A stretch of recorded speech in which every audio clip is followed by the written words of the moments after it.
facts are the same as they have been from the very beginning of these questions being raised.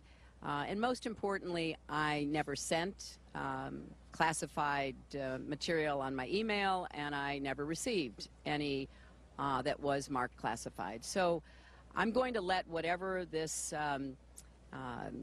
inquiry is go forward, and we'll, await the outcome of it. All right, folks, joining us now, I'm very happy to say, is Michael Mukasey, former U.S. Attorney General under President George W. Bush. Mr. Attorney General, welcome, sir. Thank you. Good to be here. Always great to talk to you. Okay, you wrote a piece that has really gone viral and has really become the, I guess, the almost the Bible or the talking points for people who want the truth about this whole matter. It was in the Wall Street Journal, and it's called Clinton Defies Law and Common Sense. Let's go to the law first here, and maybe it's hard to separate the two, as you point out. This defense that she keeps saying in Clinton speak, if you will, I never sent or received any information that was marked classified at the time.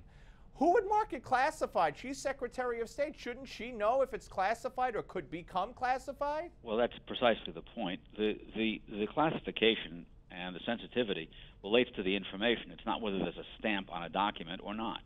And obviously, if she's typing an email to somebody or punching out an email to somebody, whether she marks it classified or not, if it contains information that relates to her job as Secretary of State and is in any way sensitive, then there's automatically a classification that should attach to it. So that's not in your view, that's not any kind of defense, is it? No, not if she's relying simply on that.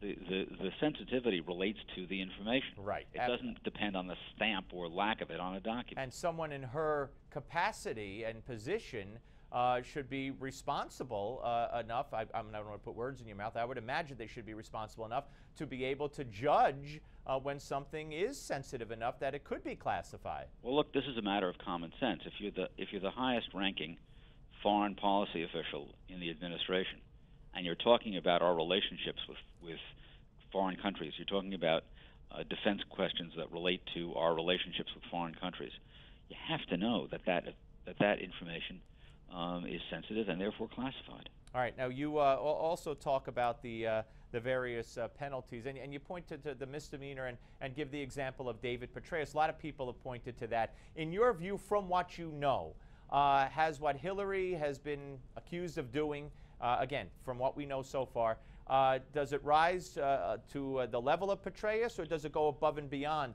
what Petraeus was charged with? Well, that depends on the state of mind with which he acted and the purpose with which he acted.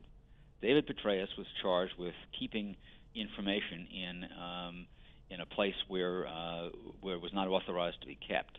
That's the lowest level of offense on the scale here, and he obviously was the one who kept it there. He intended that it be kept there, and it was not authorized to be kept there. The there, as it turns out, was his home.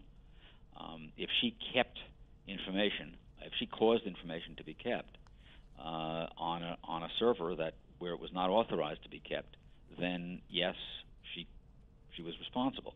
But they'd have to show that she was responsible for having the information on that server and essentially knew what was on there. Well, now there's a report today that her email firm that was, I guess, that was in charge of the server somehow, was run from a loft apartment with its servers in the bathroom. It just begs the question, how much did she care about the security of that server? Well, it's not a question of whether it was in the bathroom or the living room or the kitchen or the grand ballroom. The question is whether it was a secure facility, and clearly it was not.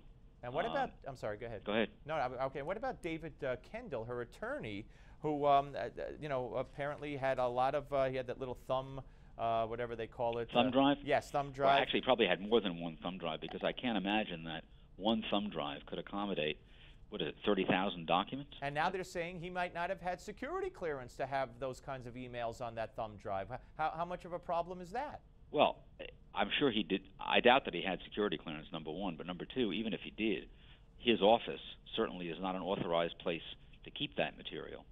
So that is a problem as well. For Hillary and Kendall, or just for Kendall? Well, I would think that it depends on how Kendall got the thumb drives and how he got the information on them, and he would have to be questioned about that and examined about that. All right, Mr. Attorney General, great stuff, and I urge everyone to read the Wall Street Journal piece, Clinton Defies the Law and Common Sense. Thank you very much, sir. Thank you for having me. My Good pleasure. to talk to you. You too, sir. All right, folks, Susan Ferriccio is next from the Washington Examiner. But first, Donald Trump continues to lead the polls. Could he win the nomination? Does he have your vote? We want to hear from you, so please vote for your favorite candidate in the Newsmax poll. Go to newsmaxpolls.com.